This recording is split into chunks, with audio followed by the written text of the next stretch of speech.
Praise the Lord. मैं परवीज़ पेस्टन आपको अपने चैनल में एक दफ़ा फिर खुशामदीद कहती हूँ। और जैसा कि आपने मेरी पिछली वीडियो में भी देखा कि हमने खुदा की बादशाही के बारे में बात की, क्योंकि इसको जानना और समझना बेहद ज़रूरी है। अगर हम मसीही हैं, ईमानदार हैं और हम बादशाही के भेद को नहीं समझते, हम खुदा की बादशाही के इम्पोर्टेंस को नहीं समझते, तो मेरा ख़्याल है हम अपने उस प्रिविलेज को हासिल ही नहीं करेंगे जो खुदावंद यीशु ने आकर हमें दिया। क्योंकि अगर आप अमेरिका में जाते हैं और उसकी नेशनलिटी के लिए अब वहाँ पर रहते हैं, लेकिन आपको ना पता है कि वो नेशनलिटी किस तरह क्लेम की जाती है, किस तरह से वहाँ के प्रिविलेजेस आपने लेने हैं, तो आपका वहाँ 10-20 साल रहना भी अमेरिका में जो है वो बेसूद है, क्योंकि आप वहीं के वहीं रहेंगे। लेकिन अगर आपको वो सारे प्रिविलेजेस हासिल करने हैं, वो नेशनलिटी हासिल करनी है, वहाँ पे ग्रो करना है, तो फिर आपको वहाँ का सब कुछ सिस्टम जो है समझना है। सिमिलरली आपको आसमानी बादशाही के मसीही हो जाने से आप कहेंगे कि मैं चर्च जाता हूँ, मैं रोज़ाना दुआ करता हूँ, या मैं क्या कहते हैं तमाम रिचुअल्स पूरे करता हूँ, लेकिन खुदा की बादशाही के बारे में मुझे नहीं मालूम कि वो कैसे हासिल की जाती है या क्या है। तो ये बहुत ज़रूरी है। खुदा की बादशाही, खुदावंद यीशु ने, जैसे मैंने पहले भी बताया आपको लूका की झील में, कि खुदावंद यीशु ने बताया कि अगर तुम्हारी ज़िंदगी में फ़र्स्ट प्रायोरिटी खुदावंद यीशु नहीं है, अगर तुम पहले अपने मुर्दों को दफनाना चाहते हो, अपने घर वालों की, अपनी जॉब की, अपनी दौलत की फ़िक्र करते हो, तो तुम खुदा की बादशाही के वारिस नहीं। इसलिए हमें सबसे पहले खुदा की बादशाही को समझना और उसको तलाश करना है। खुदावंद यीशु ने लूका की अंजील में हम देखते हैं 13 बाब में कि राई के दाने से तमसील दी। और आप इस चीज़ से समझ सकते हैं कि राई का एक दाना जो है, जब एक बहुत छोटा दाना होता है, इसको जब सो किया जाता है तो एक बड़ा दरख्त राई का जब बनता है, वो उससे बहुत ज़्यादा परिंदे उसमें बैठ के अपने घोंसले बनाते हैं। उसके नीचे छाँव में बहुत से लोग और जानवर जो हैं वो आसूदा होते हैं, यानी कि वो बाइसे बरकत हो जाता है। सो इसी तरह से जो राई की मानिद बारीक छोटा सा जो एक इनिशिएटिव है हमारा खुदावंद यीशु में, उसमें क्या है कि खुदावंद यीशु को अपनी ज़िंदगी में, हर ज़िंदगी के एरिया में उसको पहली तरजीह देनी है। जब हम उसको पहले तरजीह देंगे, हम उसको इज़्ज़त देंगे। जब उसको इज़्ज़त देंगे, हम उसके हुक्मों पर अमल करेंगे। जब उसके हुक्मों पर अमल करेंगे, तो वो खुदा की बादशाही मेरे और आपके अंदर कायम हो जाएगी, क्योंकि लूका 17 बाब में यही लिखा है कि खुदा की बादशाही जो है तुम्हारे अंदर है, विद इन यू है। आप इधर उधर ना ढूंढो कि खुदा की बादशाही उस पास्टर के पास है, उस चर्च में है, उस मुल्क में है, बल्कि खुदा की बादशाही जो है वो उस वक्त आपके अंदर कायम हो जाती है जब आप उसे अपनी ज़िंदगी में पहली तरजीह देते हैं, उसके हुक्मों पर अमल करते हैं।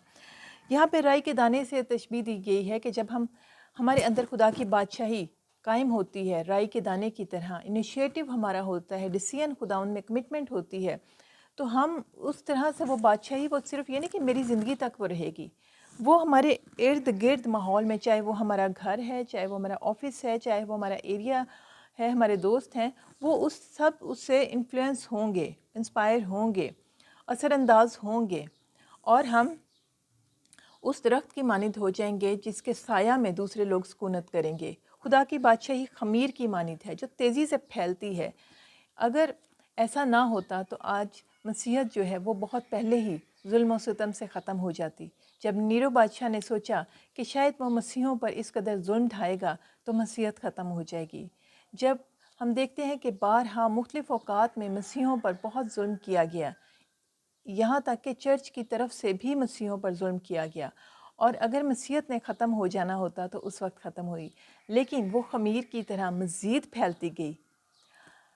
हम देखते हैं कि कोरिया में जब बहुत ज़्यादा मसीहों पर जुल्म, कम्युनिज़म के टाइम पे बहुत ज़्यादा जुल्म किया गया, तो मसीहों को, पास्टर्स को, उनको ज़िंदा दफन कर दिया जाता था। पास्टर चू ने बताया कि उस पास्टर के ख़ानदान को एक बड़े गड्ढे में रख खड़ा किया गया और उनके ऊपर मिट्टी डालनी थी, और उनसे आखिरी दफ़ा फिर पूछा गया कि क्या तुम तौबा करते हो और इस बात का अहद करते हो कि तुम आइंदा प्रीचिंग नहीं करोगे, खुदावंद यीशु का नाम नहीं लोगे, तो तुम्हें ना सिर्फ छोड़ दिया जाएगा बल्कि बहुत सारा तुम्हारे ख़ानदान को प्रिविलेजेस हुकूमत देगी। उस गड्ढे के गिर्द हज़ारों हज़ारों 2000 लोग खड़े थे, मीडिया वाले लोग खड़े थे। अब जब उन बच्चों ने चिल्लाना शुरू किया कि अब्बा हमें बचा ले, हमें इस दुख से बचा ले, تو باپ کا دل ایک دفعہ تکلیف میں آ گیا کہ میرے وجہ سے میرے بچے مر جائیں گے۔ اور اس کی بیوی نے جب دیکھا کہ اس کا خاوند ذرا کمزور پڑ رہا ہے تو اس نے اونچی آواز میں، بلند آواز میں کہا کہ نہیں، ہمیں خداوند یسوع کا انکار نہیں کرنا، تم نے جو کرنا ہے کر دو، کیونکہ آج رات کا ہمارا ڈنر آسمان پر ہیون میں خداوند یسوع کے ساتھ ہوگا۔ اس بات کو سنتے ہی نہ صرف اس پاسٹر بلکہ ان بچوں کا بھی ایمان اونچا ہو گیا، ہائی ہو گیا، اور انہوں نے ایک دم ورشپ شروع کر دی۔ اور کیا ہوا کہ ان ظالموں نے، ان روحانی اندھوں نے، انہوں نے ان کے اوپر مٹی ڈالنا شروع کر دی، اور یہاں تک کہ جب تک ان کے سر تک وہ مٹی نہیں پہنچی، لکھا گیا ہے کہ وہ ستائش کرتے رہے۔ اور یہ بالکل حقیقی بات ہے۔ پاسٹر چوئی اپنی کتاب میں یہ بتاتے ہیں کہ اس وقت تک جب تک کہ ان کا سر منہ مٹی میں ڈھانک نہیں گیا، وہ خدا کی تعریف کرتے رہے اور مر گئے۔ لیکن یہ وہ رائی کا دانہ تھا، لیکن یہ وہ خمیر تھا۔ اس کے بعد یہ جب نیوز پورے میڈیا میں گئی اور لوگوں نے، جو ارد گرد لوگ تھے، انہوں نے دیکھا کہ یہ کسی ایسے خداوند کی، کسی ایسی بادشاہی کی پرستش اور پریز کر رہے ہیں جس نے انہیں موت سے بھی پیچھے نہیں کیا، تو وہاں پہ بہت زیادہ نمبر میں لوگ کنورٹ ہوئے۔ پورے کوریا میں بہت زیادہ کنورژن ہوا۔ خداوند کا جو بادشاہی کا خمیر ہے یا رائی کا دانہ ہے، وہ ایسے ہی تیزی سے پھیلتا ہے۔ آج میرے اور آپ کے لیے یہ وقت ہے، ہمیں بھی بہت جگہوں پہ آزمایا جاتا ہے، ایمان کو، ہماری خداوند کی بادشاہی کو آزمایا جاتا ہے، لیکن مجھے اور آپ کو وہ خمیر بننا ہے، وہ رائی کا دانہ بننا ہے، تاکہ اس کے وسیلہ سے اور بہت سے ایماندار جو ہیں وہ نہ صرف نجات پائیں بلکہ غیر قوموں میں سے لوگ بھی نجات پائیں۔ میں نے یہ جو آپ سے جملہ بولا کہ بہت سے ایماندار نجات پائیں، کیونکہ بہت سے مسیحی جو ہیں وہ ابھی مردہ حالت میں ہیں، کیونکہ انہوں نے خدا کی بادشاہی کو نہیں سمجھا یا خدا کی بادشاہی کو اپنے اندر ایکٹیویٹ نہیں کیا۔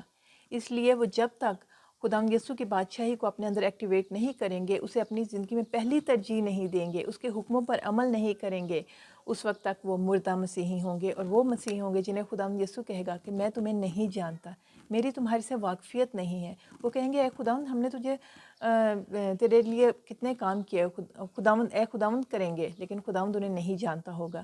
ہمیں خبردار ہونا ہے کہ کیا ہم اے خداوند کرنے والے لوگ ہیں، یا وہ لوگ جنہیں خداوند یسوع خوش دلی سے دروازہ کھول کر ویلکم کریں گے۔